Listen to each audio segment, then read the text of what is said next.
Boa noite para você, meu irmão, minha irmã, que está sintonizando a Rede Século XXI. Estamos começando ao vivo o programa Madrugada de Bênçãos. Sou o Padre Júlio, nesta terça-feira, onde juntos nos reunimos formando essa comunhão, esta corrente de oração para rezarmos e para falarmos juntos das coisas de Deus.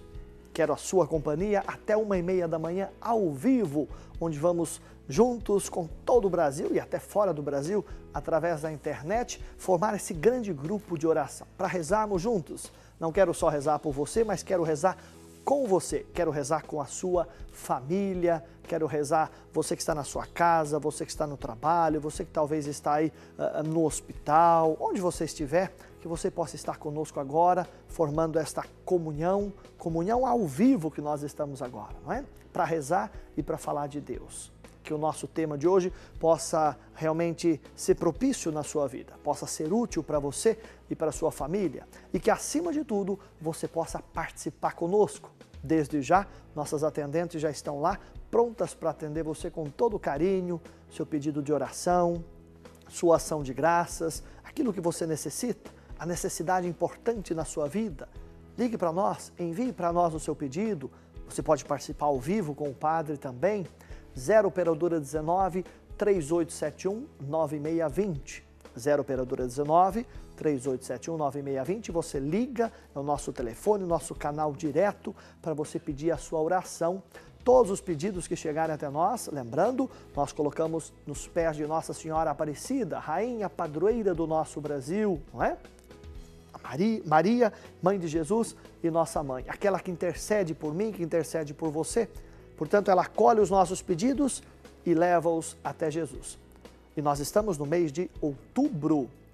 Mês de outubro é justamente o mês dedicado a Nossa Senhora Aparecida, a padroeira de todo o povo brasileiro. Mais ainda que nós vamos pedir a sua intercessão para cada um de nós, pelo nosso país de maneira especial, não é? Pelos nossos governantes, pela situação tão difícil que nós estamos vivendo na parte política, econômica. Pedir a Nossa Senhora Aparecida que interceda junto a Jesus por cada brasileiro, pelo nosso governo, enfim, que seja realmente um mês mariano para a gente estar com Maria e com Maria chegar até Jesus. Também no mês de outubro nós rezamos pelas missões. Mês de outubro é o mês missionário. Rezamos por tantos irmãos nossos aí pelo mundo afora, África, Ásia de maneira especial, que vão anunciar o Evangelho. Não só religiosos, religiosas, padres, freiras, mas quantos leigos também que saem por aí afora em terras de missão, até dentro do nosso Brasil, não é? Aí para o norte e nordeste do Brasil, quantos missionários que vão dar a vida, vão anunciar o Evangelho. Rezamos, portanto, pelos missionários, tá bom? Vamos rezar juntos por todos eles, rezar por você, rezar na sua intenção. Hoje o nosso tema vai entrar e vai ao encontro ao que o Papa, junto com os cardeais, com bispos, padres, são mais de 270, estão reunidos em Roma, no Vaticano, no Sínodo da Família. O Sínodo é uma grande reunião de alguns cardeais, bispos, padres com o Papa, que discutem um tema que é proposto pelo próprio Papa dentro de um momento que nós vivemos na Igreja e na sociedade. E nesse caso, nós estamos vivendo o Sínodo da Família, que teve abertura no domingo, o Sínodo da Família, e vai até o final do mês de outubro. Desse sínodo, dessa reunião com o Papa, com cardeais, com padres, assessores, teólogos, sai um documento sobre a família, de acordo com o que a Igreja pensa da família a partir da palavra de Deus. E o nosso tema hoje é justamente esse, não é? A missão da família na Igreja. Já que estamos celebrando o Sínodo da Família, e o Papa pediu para que nós rezássemos durante todo esse mês de outubro por esse sínodo, por esse encontro em Roma, no Vaticano, e ali vai sair então um documento que vai nortear, que vai dirigir a vida da nossa igreja com relação à família. Papa João Paulo II, agora santo, né, São João Paulo II, ele dizia em uma das suas encíclicas, exortações, não é? Familiares consórcios, ele dizia assim: a família é a célula da sociedade. No sentido de que a família é a célula que dá vida ao corpo, não é? Se a célula ou muitas células morrem no corpo, o nosso corpo todo padece, não é? Um câncer, por exemplo, é a morte aí das células. Também a sociedade, se a família começa a desmoronar, começa a ficar doente, a estrutura familiar, a sociedade começa a decair também. E nós vemos isso no nosso mundo atual, portanto. A célula da família está doente. E quanto mais doente a célula vai ficando, mais a sociedade vai se deteriorando, vai afundando cada vez mais no abismo. Talvez você já tenha passado por alguma experiência, ou talvez na sua família, ou você mesmo, esteja aí vivendo um casamento de segunda união. Aquele seu primeiro casamento não produziu fruto por algum motivo. E claro, a igreja também vai olhar com um olhar misericordioso, o sino da família também vai tratar disso, com um olhar misericordioso para aquele casamento que não deu certo por alguma razão, mas alguma razão verdadeira, alguma razão sólida, um bom argumento. Não é simplesmente que casou e não deu certo porque eu não fui com a cara dele, eu com a cara dela, então nós nos separamos. Não, às vezes acontece isso, né? Porque as pessoas querem atender os caprichos dela, né? Delas. O que elas acham, o que elas pensam e como elas querem. Entretanto, quando a igreja percebe, tanto é que há o tribunal eclesiástico na igreja. O tribunal eclesiástico, ele trata justamente dos problemas concernentes à igreja, não é? Tem que ter um tribunal para isso, para resolver alguns problemas e também para tratar com relação ao sacramento do matrimônio. Um casamento que não deu certo por algum motivo, a igreja vai analisar aquele casamento e vai dar uma nulidade, se possível e se necessário. Não é um divórcio, não, né? Nulidade é algo diferente. É dizer que aquele casamento não existiu, não houve. Então não é que a igreja vai separar o que Deus uniu. O que Deus uniu, o homem não separa, nem a igreja. Mas se uniu realmente. Então a igreja não quer que ninguém fique sofrendo num matrimônio, num casamento que não deu certo por alguma razão. Ela vai tentar ajudar com misericórdia aquele casal, aquela pessoa. Né? De maneira séria. Não estou dizendo alguns casais por aí que nem sabem porque se casam, né? Às vezes são até um teatro dentro da igreja, fazem, infelizmente. Aí querem casar em chácaras, em sítios e não sei o que mais. Quer dizer, a família já começa constituída de maneira errada. Porque a constituição da família, meu irmão, minha irmã, ela começa já desde a catequese, desde a criança. Porque ela vai aprendendo os valores, e ela aprende esses valores não só na escola, não só na catequese. Ela aprende esses valores no testemunho. Testemunho, meu irmão, minha irmã, que o pai, que a mãe devem dar. E hoje em dia o testemunho, infelizmente, está fora de moda. Nós, às vezes, não vemos as famílias nem rezarem juntas. O pai, a mãe, o filho, a filha. Às vezes, para ficar na internet, no telefone, no celular, fica-se. E cada um num canto. Não há comunhão mais entre a família, muito menos a oração entre família. Como era bonito, e você deve lembrar disso, você que é um pouco mais experiente, quando a família se reunia para rezar em torno da mesa, se reunia na sala para rezar o terço. Isso não é pietismo, isso não é querer um saudosismo, querer voltar atrás, simplesmente. Não, também havia problemas naquela época, sempre houve, mas havia valores que fundamentavam a família. E mais que isso, o esposo e a esposa, eles tinham uma comunhão de vida e se compreendiam, se amavam acima de tudo. Quando havia um problema, e havia muitos, como eu disse, não quer dizer que no passado não havia problemas, nem dificuldade entre os casais e nem entre as famílias. Claro que havia, mas havia o amor acima de tudo. Então se dialogava, se brigava junto, mas se permanecia junto, não é? Há um escritor que diz assim, que os casais devem se casar várias vezes durante a vida, durante o matrimônio. Mas devem casar várias vezes com o mesmo esposo e com a mesma esposa. Isto é uma renovação constante. É difícil a convivência? Claro que é. Aí você vai dizer assim, mas padre, o senhor não é casado, o senhor não sabe disso. Mas eu, graças a Deus, nasci num lar, onde eu tenho ainda, graças a Deus, não é? Um pai, uma mãe, não é? E ali a gente via o testemunho do pai e da mãe. Então, o pai não é casado, mas ele sabe muito bem o que acontece na família. E eu costumo dizer assim, mais ainda, o padre não é casado, mas ele está fora e vê a situação de um outro ângulo E com uma outra situação ainda, você conhece a sua esposa e o seu esposo só, e os seus problemas. O padre conhece o problema, olha, de muita gente, né? Se a minha sala soubesse falar, não é? As paredes da minha sala, o que eu ouço ali, não é?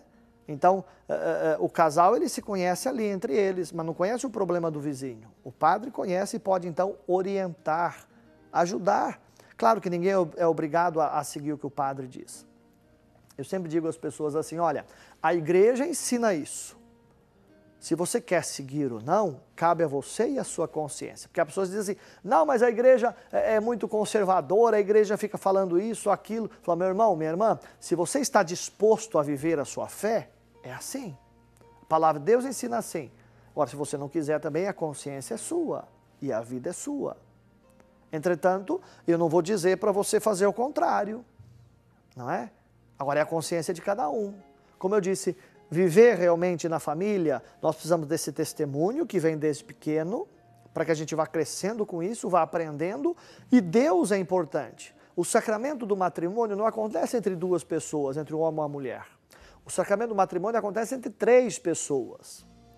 O esposo, a esposa e Deus.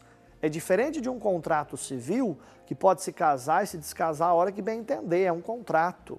O sacramento é um sinal da graça de Deus. E o sacramento só acontece entre um homem e uma mulher. A palavra de Deus diz isso. Entre um homem e uma mulher. O contrato civil se faz como quiser, não é? Os homens fazem essas leis que podem até ser leis legais, mas nem sempre são moralmente corretas. O sacramento não. O sacramento é diferente. Ah, padre, mas então a igreja está discriminando as pessoas? Não, a igreja não está discriminando nada. A igreja está colocando as pessoas nos seus devidos lugares, não é? A igreja acolhe todos, e o Papa tem dito muito sobre isso, não é? Com misericórdia. Mas cada um no seu lugar, não é? Não vamos misturar as coisas e fazer uma salada com tudo isso.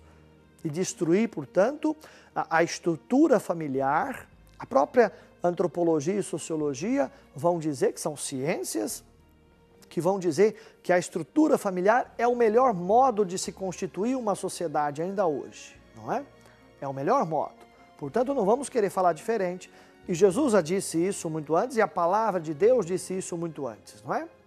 Justamente porque a família juntas, e as pessoas ali juntos, unidos em comunhão, conseguem ir muito mais longe. E Deus fazendo parte. Perceba que quando Deus não faz parte de uma família, nem sempre as coisas andam tão bem. Não quer dizer também que porque Deus faz parte da vida da gente e a gente tem fé, então a família não vai haver problema e nem dificuldade. Lembre da família de Nazaré, Jesus, Maria, José. Precisaram fugir do Egito logo após o nascimento de Jesus? Fugir do Egito, para o Egito porque Herodes queria matar Jesus e mandou matar as crianças menores de 2 anos, todas elas. Um grande genocídio. Os primeiros santos que nós temos, mártires, né? Essas crianças, e precisou fugir. Jesus recém-nascido no deserto, né? Não havia avião, não havia meio de transporte para isso, e precisou fugir para dizer, a família de Nazaré, meu irmão, minha irmã, é igual a minha e a sua família. Também teve seus problemas, suas dificuldades, suas tribulações, seus contratempos, mas Deus fazia-se presente. O livro de Josué vai dizer uma coisa belíssima. Josué toma a frente do povo logo após a morte de Moisés, é o sucessor de Moisés, e ele vai dizer alguma frase assim que deve marcar a nossa vida. Quando ali estão em dúvida se devem seguir a Deus ou não, em meio às tribulações, os problemas, Josué se levanta e diz assim, eu e minha família serviremos ao Senhor. Isso, meu irmão, minha irmã, é uma grande profissão de fé. Eu e minha família serviremos ao Senhor. Quer dizer, eu quero que Deus esteja à frente da minha vida e da minha família, mesmo em meio às tribulações e às ciladas do inimigo, do demônio. Porque o demônio vai fazer de tudo e faz hoje ainda para derrubar a família. Para derrubar a família de todo jeito. Através do meio de comunicação social, não é? Infelizmente, mais pela televisão. Coloca minhoca na nossa cabeça e na cabeça de tantos jovens. O inimigo, claro, ele quer derrubar a família, porque derrubando a família, ele derruba toda uma estrutura social. Uma estrutura que não é só da igreja, é uma estrutura da sociedade toda. Claro que o nosso tema nós estamos dizendo a missão da família na igreja, mas na sociedade como um todo, porque uma família cristã também tem uma missão importante na sociedade. E nós, como cristãos católicos, jamais devemos deixar de defender a família tradicional, fundada na palavra de Deus. Por isso dizer, eu e minha família serviremos o Senhor, quer dizer, Deus está à frente da minha família, Deus se faz presente na minha vida, na vida da minha família, na vida dos meus. E mesmo em meio às tribulações e dificuldades, mesmo em meio aos ataques do inimigo, eu vou continuar firme na minha família, com meu esposo ou com a minha esposa. Eu vou lutar por isso, eu quero isso, porque acima de tudo está Deus e acima de tudo está o amor. Quando falta o amor, falta tudo. Em qualquer segmento da vida. Tudo que nós fazemos com amor é diferente. E na família também é assim. Repito, não quer dizer que então vira uma mágica e não há problema, não há dificuldade, não há nada disso. Claro que há. Há enfermidades, há doenças, há problemas, há desempregos, há problema com o filho, com a filha, com o esposo, com a esposa, há ciúme, há inveja. O inimigo tenta de toda forma puxar o tapete, semear o que não presta. Por isso Deus deve se fazer presente na oração, na nossa consagração à nossa família a Deus, pedindo a intercessão de Maria, nossa mãe, pedindo a intercessão da Sagrada Família de Nazaré, pedindo ao Senhor que esteja conosco, indo à Eucaristia, recebendo o sacramento, o corpo e sangue de Jesus, educando os filhos nessa vida de família para que possam dar o testemunho. E nós, repito, como cristãos católicos, precisamos, é nossa missão dar esse testemunho como família cristã que somos. E o Papa está justamente tratando desse tema, junto aos cardeais e bispos e alguns padres, para dizer que a igreja continua preservando a família e defendendo a família em toda e qualquer circunstância. Às vezes nós vemos meios de comunicação por aí falando besteiras e asneiras, o Papa vai mudar isso, o Papa vai mudar... O Papa não vai mudar nada. O Papa simplesmente se expressa de uma forma mais acessível, que as pessoas entendem melhor, percebem melhor. E ele tem o jeito dele, latino-americano, claro. Isso facilita muito, mas não muda-se nada. O Papa quer se aproximar mais, quer mostrar às pessoas que elas não estão excomungadas, não estão excluídas porque se separaram ou porque houve um problema no casamento ou na família. Não, são acolhidas desde que queiram ser acolhidas e seguir a palavra de Deus. E a mídia às vezes fala tanta besteira, não é? O Papa não vai mudar o casamento entre um homem e uma mulher, vai continuar sendo assim porque é palavra de Deus, é um sacramento. Isso não quer dizer também que ele está então excluindo, por exemplo, as pessoas homossexuais. Não, de forma nenhuma. Ninguém está excluindo nada, mas cada um tem o seu lugar, tem a sua missão, não é? Tem a sua missão. Eu conheço pessoas homossexuais que são muito bem resolvidas no sentido de que vivem até a sua fé e a castidade na sua fé de acordo com a palavra de Deus. E não precisam ficar aí apedrejando ninguém, nem a igreja. Às vezes vemos certas notícias de comportamentos de alguns grupos, né? A igreja racista, a igreja homofóbica, a igreja isso, a igreja aquilo. A igreja católica é bom que você saiba, se não sabe, basta procurar na internet.